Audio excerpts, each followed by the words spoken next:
welcome to the Team Deakins podcast. This podcast is a dialogue between Roger and James Deakins, starting with a submitted question or topic and ending who knows where. We will also be joined by guests for some topics. If you'd like to submit a question, email it to webmaster@rogerdeakins.com. Today, we are here with our friend and cohort, Matt Wyman, on Skype, and we're going to be answering a question that we get a lot, which is how exactly do we work together? So we'll just go through it step by step. You know, we met on a film, right? And you were script supervising. And we got together, and then we started trying to do films where we both worked on the same film, you scripting and me shooting. And then, but that sometimes didn't work because it really is a director's choice. Yeah. And we decided we actually didn't want to be apart. So I stopped scripting, and then I started doing what I do, but without a title or a salary. You just came on the shoot and you would work, basically. We'd work alongside each other. So it kind of developed from that. It would take the production about 3 weeks to understand how we worked. Yeah. So it's a lot easier when I come on in the beginning with a title. The title I take is Digital Workflow Consultant, but that isn't only what I do. No, it's a lot more than that. Yeah. I mean, it is very much a collaboration. What films do we work on together? We worked on Kundun together. We worked on Shawshank. I came in on Shawshank. You did the last part of Shawshank. Which was because the producer thought that husbands and wives shouldn't work together. Yeah, that was so the director hired me, but nobody. That was a strange one. Nobody told him that I wasn't hired. But I came in at the end because I knew it, because Roger and I had been basically going through it together. So was there ever a time when like your job overlapped with something that maybe they forgot in continuity and you had to tell Roger what to do, or like something? Actually, Roger's incredibly collaborative. So from a script supervisor's point of view, he's really a joy to work with because he thinks about editing all the time, which is what you do as a script supervisor also. And if you see something and you go to him, he'll certainly listen. And also, I think script supervisors are different because I honestly think sometimes very strict continuity is not the best thing, because it's really about the angle, the lens, to make it look the same. If you do it exactly the same, but you've changed the angle so much, it's actually going to look different. So you have to be into the visual and say, okay, that lamp was there. And then if the DP says, yeah, but it looks funny in the frame, you got to go with that. And so that probably made me good to work with, right? Yes, absolutely. Yeah, absolutely. We did Secret Garden together. That's right. And The Siege. We did The Siege together. This. I was thinking about that. The Siege, yeah. We've done a few hard ones together, haven't we? Yeah. It's actually more fun for me to do what I do now because with script supervising, you have so much homework, and I was still trying to do other things at the same time. So it's a lot easier not having to do the notes every night. I guess if you were involved and saw what Roger was doing, it probably made it easier, but it's a very, like, script supervisor is, I don't want to say structured, but it's kind of matter of fact, like, oh, that's not there and that's out of place, or this is not going to work in the edit. And then cinematography in that other world is very visual and more, I don't know, abstract or creative. And it's like, did it take a while for you to change your thought process and start thinking that way? Or? It's interesting that you say script supervising is very matter of fact. I would not call it that because the stress is so high, and remembering, was it this way? Was it that way? I would never have called it matter of fact. But I also started out in a film lab. So I started out in the visual world. So I was always thinking that way. And then as a script supervisor, it brought in editing. So then I started thinking about editing, which is, I think, very important when you're doing visuals that you want to put together later. I think it's a misconception, though, that a script supervisor is just looking at continuity of props and working with the director to make sure the actors are saying the lines. I mean, it's not. I mean, that is what some script supervisors do, but I mean, the best ones actually oversee the kind of the coverage, the shots, how the shots are going to cut, not just about whether the eye line's correct or not. And as James was saying, sometimes you can be working with a script supervisor that becomes very dogmatic about an eye line, and you might want to cross the line deliberately because you want that kind of bump in the cut. And sometimes you get in this terrible place where, they want to stick to this rule, which, okay, there's a rule, but you don't have to follow it. If you know you're going to break it, you can break it. And, so script supervisor's job can be as big or as small as the person wants to make it, or the director wants to make that person. I found when I was scripting, that thing that I really loved is, because you shoot everything out of order and a month can pass in between, is also being the one that remembered that they walked up to the door in the side that we shot a month ago, and they were angry at the time, and they were walking fast, and remembering those kind of things, sort of the continuity of the performance was kind of fun. And if you had a good relationship with the director, since you were sitting with him all the time, you could just talk to him on the side without making it a big issue. It's kind of a sad thing now, actually, with playback, is that you don't usually have a script supervisor that's looking at the shot and then remembering, and can't.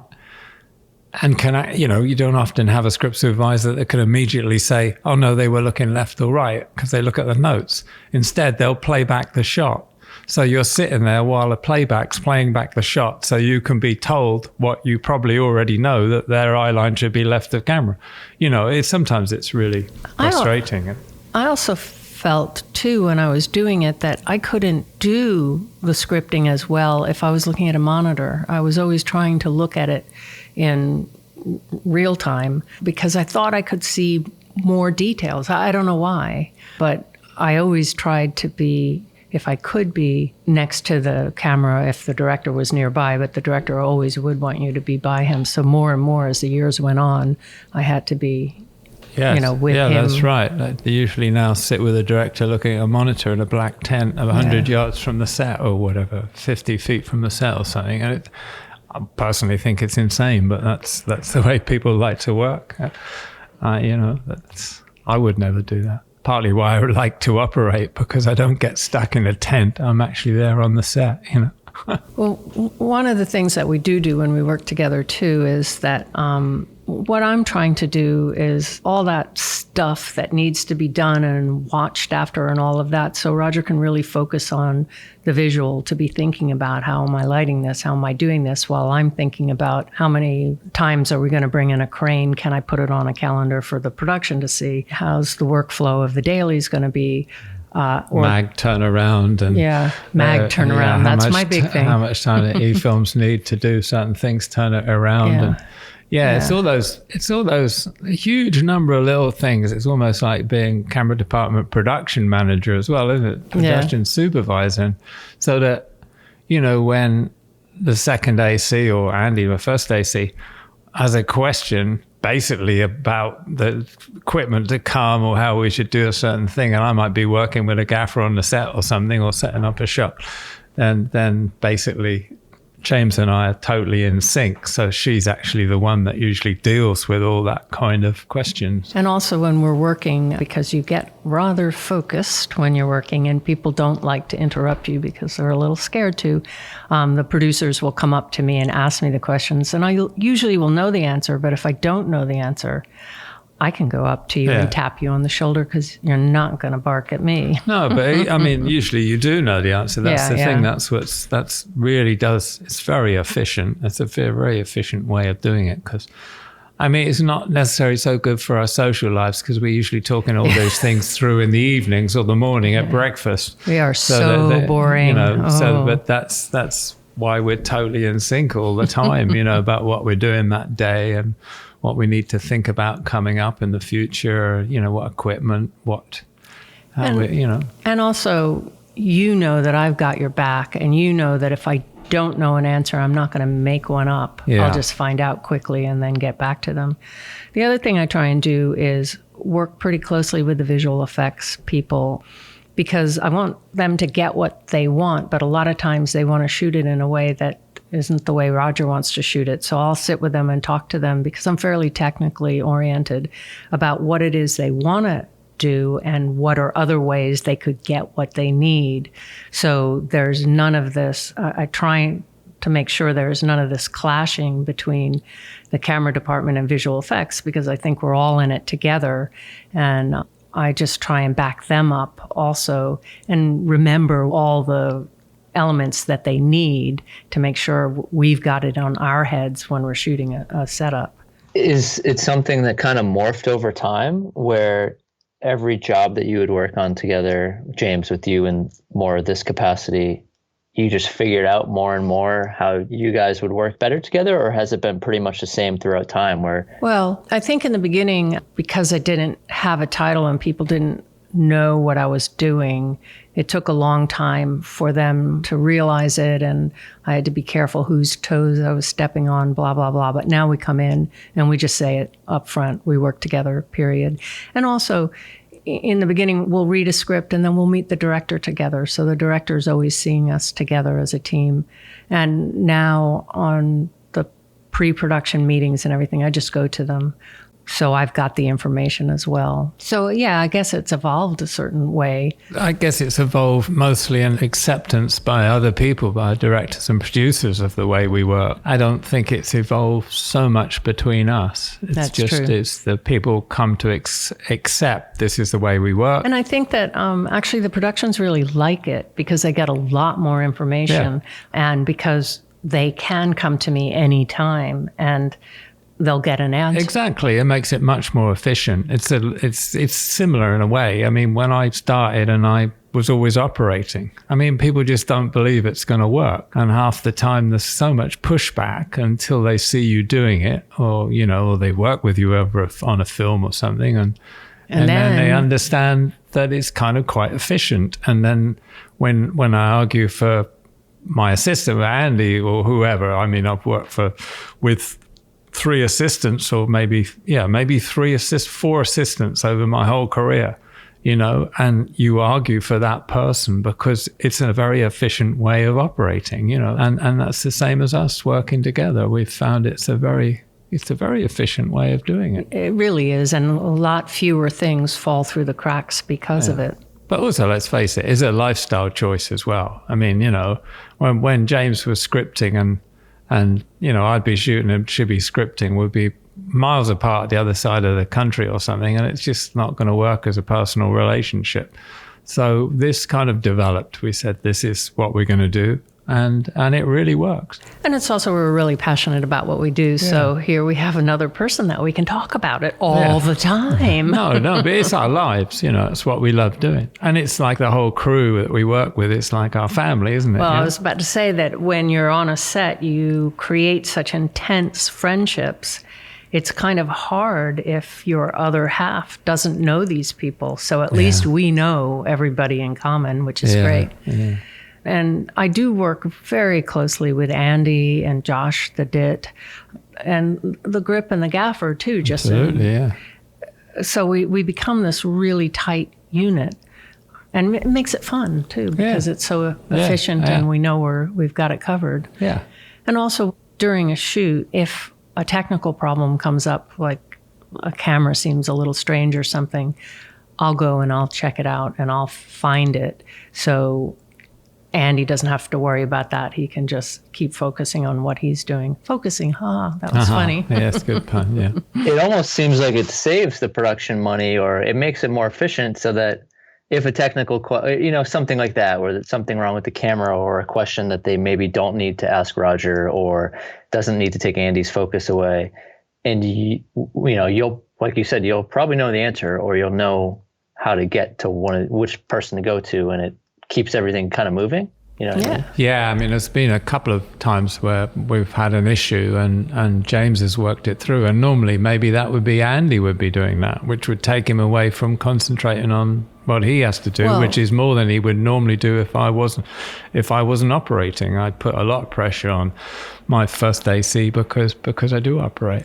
Well, and also when we did Hail Caesar and had that stock problem, there's no way he would have been able to do that, because that took 3 weeks of testing till we finally got to the answer of it. So he couldn't do that and work. What was the problem? It was slitter rows. There were 3 slitter rows that obviously weren't working right. So when anything from those slitter rows went through the camera, it caused something very strange. It seemed like the cutting machine that actually cuts the film is made in a big roll, and then it's cut into 35 mil strips with knives, and apparently one of the slitters was kind of blunt or serrated or something. 3 of them were. 3 of them, and so this one particular batch, and James eventually nailed it down to a slitter row and could isolate that batch so that we never used that batch again.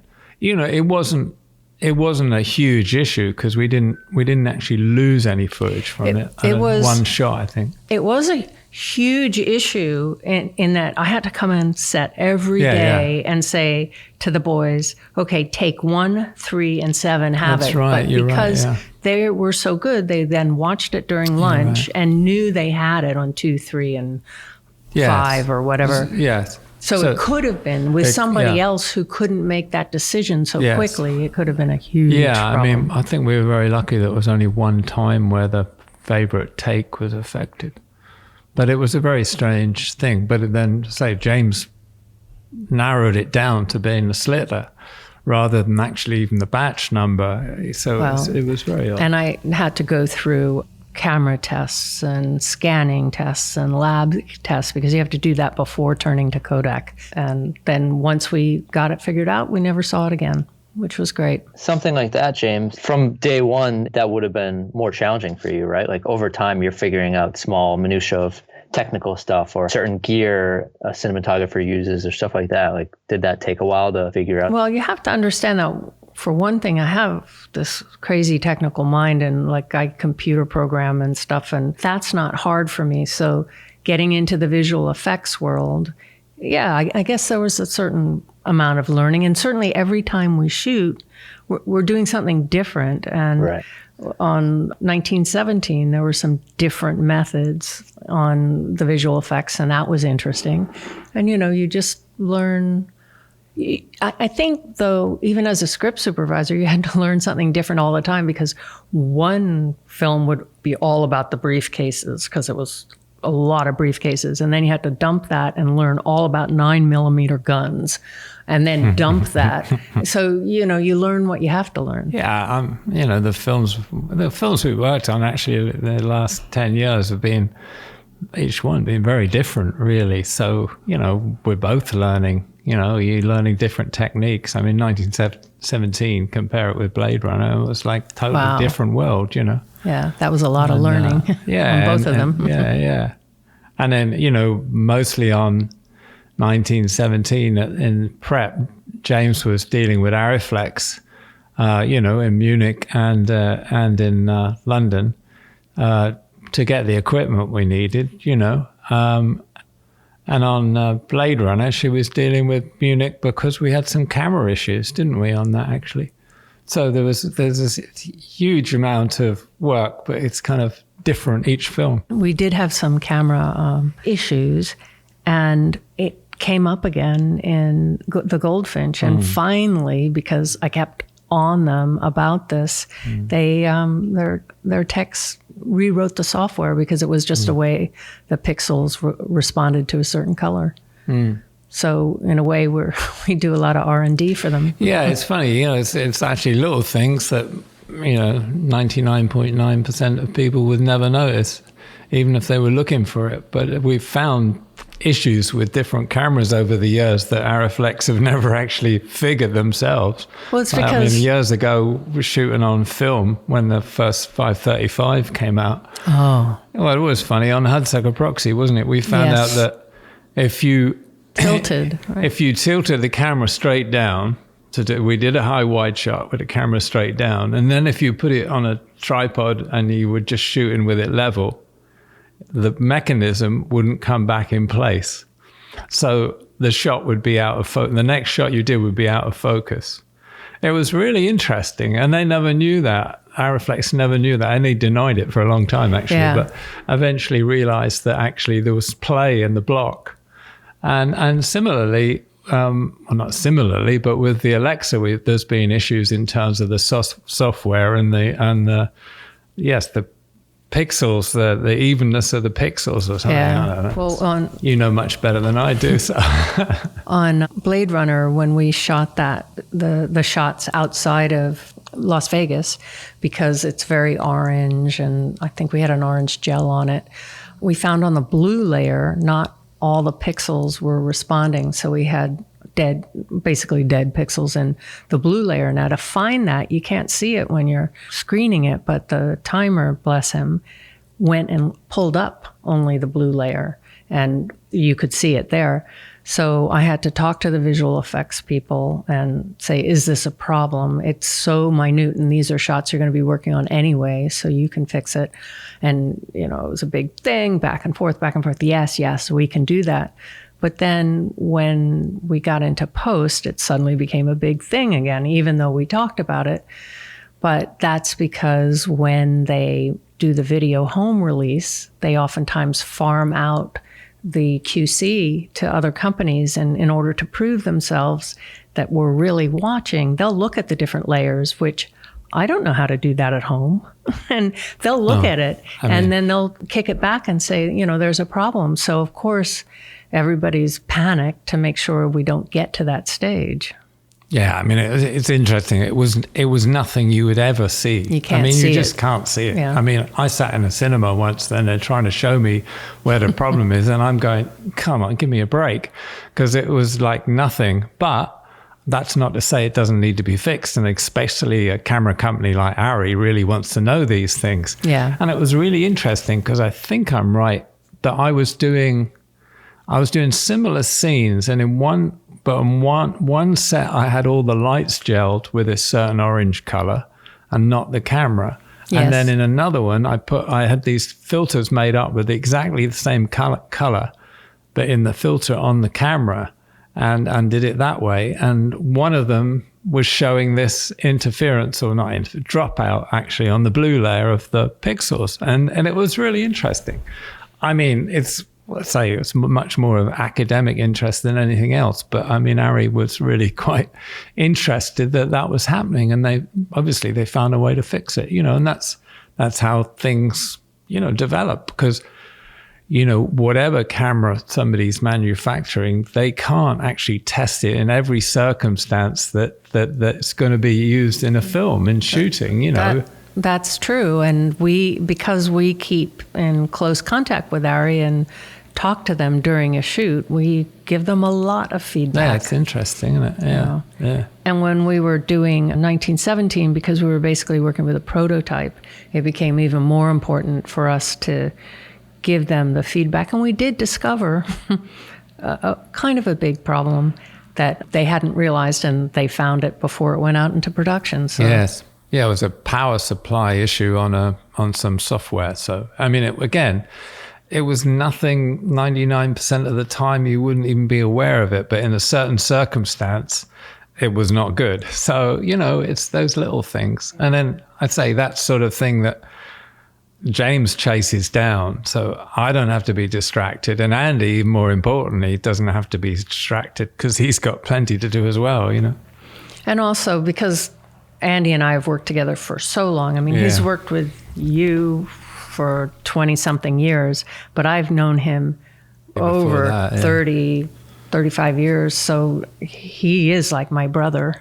So he knows I've got his back too. So if he's got any kind of little nagging worry, he can tell it to me, and it's not like a big deal. Oh, and then when we get into post, how we work together in post, because in post, I'm still in touch with visual effects. And I also, when we're shooting, I'm in touch with editorial to make sure they're happy, and they've got, especially with the dailies, are there any problems? Do they need this? Do they need that?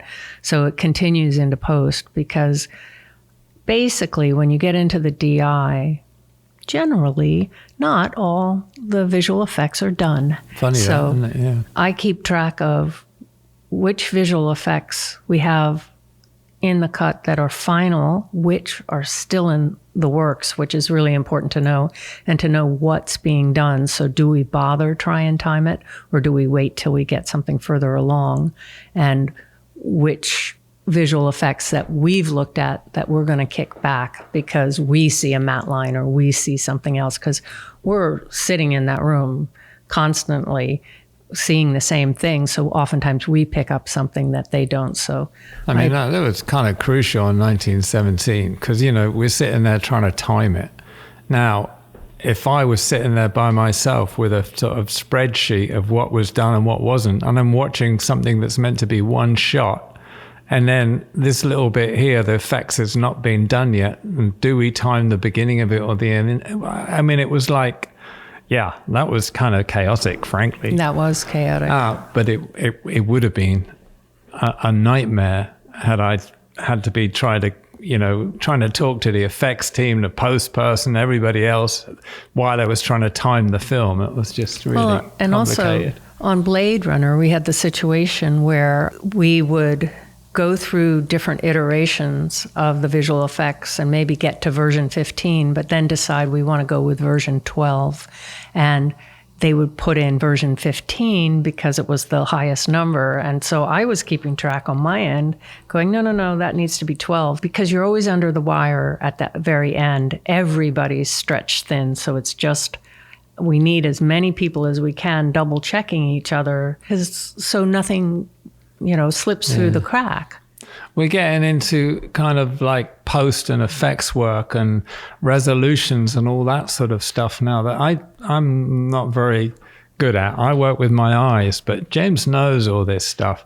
And then, when we're sitting in the post, and it was on Blade Runner, and it certainly was in 1917, and a shot or an element would come up, and I couldn't time it to match what it was before or the previous part of the shot or whatever, and you'd realize then that had gone out to the effects house and come back in a different under a different color space. That actually was Hail Caesar. That was Hail Caesar. Well, they were doing it on 1917 as well. Actually, and also on Broken, because it's just a switch in the file. In order to find out what the problem is, it's literally is detective work, because everybody's saying, no, we didn't do this.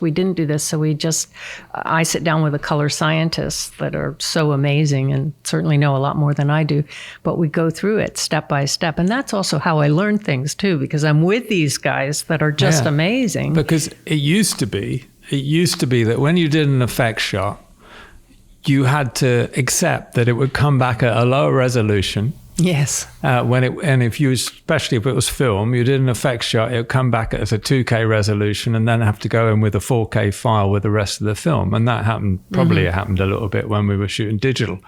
But on the last few films, we've insisted, and the studio is actually now back at, that you want a 4K file or camera original all the way through. Native resolution. If you're open gate, it's 3.4 or whatever. Yeah. But sometimes, so you're really going with effects work that has no baked-in timing. But in the past, you would get effects back with baked-in timing, and then you would have to put your own timing on that to bring it back to what was the original. So sometimes, and a lot of times, we still get images come back with this baked-in timing, and it's really hard to, when you're in there timing a film and you've got a shot and then you suddenly see something you can't quite match. What's baked in might be very subtle, but it actually means you can't match it in. And then you have to go back and check it. I mean, that's a huge amount of work. And time. And of course, the post people don't want to do it. I quite understand. It's not really their function. Nobody has a function to check on it, but the person in the timing suite. So that's actually a huge amount of your work. It was on the last couple of films. Yeah, which is also why it's really good if I have a good relationship with visual effects, because I think it's important that everybody know that we're working in this together, that I'm not trying to bury anybody, and hopefully they're not trying to bury me, because it gets very tense and it gets very political. Well, it does get political. It gets very stressful when there's a deadline and you're still trying to keep the optimum quality of the image. That's all you're trying to do, what we're both trying to do. there's a deadline, and then everybody's going, no, we can't go by that. We haven't got the time. We can't research why there's a baked-in color. It might have been at some stage, a week ago. Yeah, but we can, and but we you have can, to. You do, Yeah. and you go back and chase it down, and thankfully it's generally worked out all right. But It's funny because when you come right at the end of it and there's still some shots coming in, there's so much pressure just to keep going forward and not stop and push it back. But you have to push it back. Yeah. And I start the film by saying to everyone, we got to make sure we get it right, because let's not wait till we're in the timing room, because we will push it back. Seems like almost a perfect complement of, James, your programming and, like you said, technical and organizational stuff, and Roger, you just I just swan around, with my light meter, I swan around, and yeah, I'll do that. Okay, Yeah. no, it's Well, hey, I've got a visual eye Yeah, too. no, I know. Maybe not your eye, but not my light meter, but yeah, no, absolutely. but it is a perfect, talking about teamwork, like that, to get something like that done in today's digital age or any world where you need to have, James, you always talk about filmmaking's collaborative. I think without that, things might get slipped in the cracks or just not come out exactly perfect or something. So it's good. Yeah, it's funny with, I think, digital technology, in a way, it's very much clearer and more simple, because you can all sit there and look at the image on a calibrated monitor. But actually, behind the scenes, it's far more complicated than film was, because you can screw up an image so easily in post. There's a million ways you can screw the image up. But when you were shooting film, there's probably only one way, that either the lab screws it up, or the film's no good at the manufacturer, or you screwed up. But I mean, that's quite simple kind of, screw up possibilities.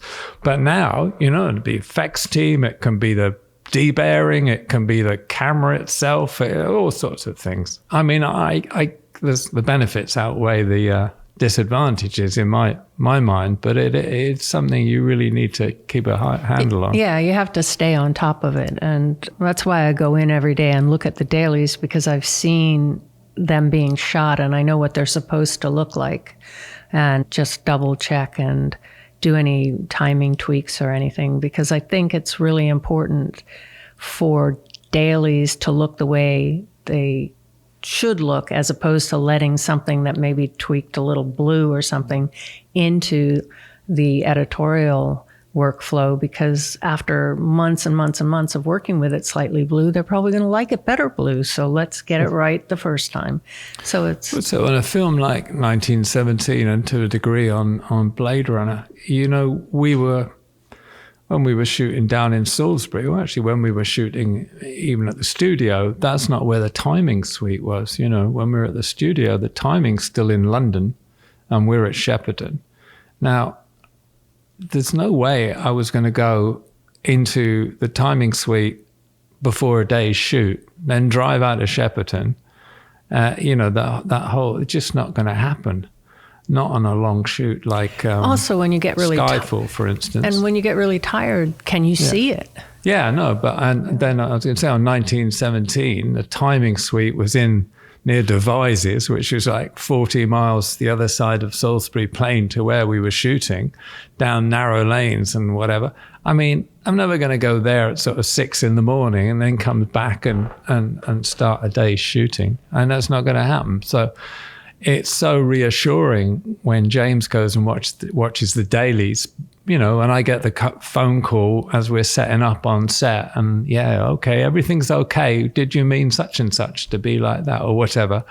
And that's really good. It's like having the lab contact, Even backing up to the beginning, we started on working with scripts, and when you get a script in, is it ever a case where you guys will disagree on a script, or James, you'll like it, and Roger, you won't like it? Or do you guys do you think you're on the same page in that sense when you guys get new scripts in?